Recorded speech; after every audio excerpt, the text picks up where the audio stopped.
Hey, what is up everyone? Welcome back to our YouTube channel. So for today's video, I'm going to teach you how to use Docusign. So if you're a beginner, you can use this as your guide.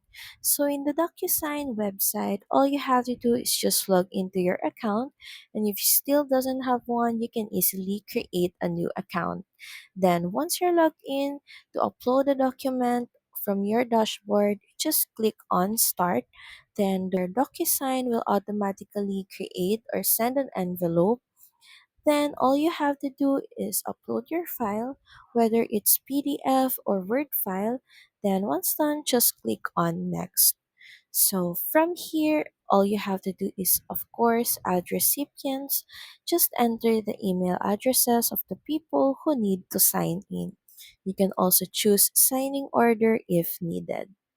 Next is you can also place signature fields just by using the drag and drop tools to add signature, date, name, and even initials.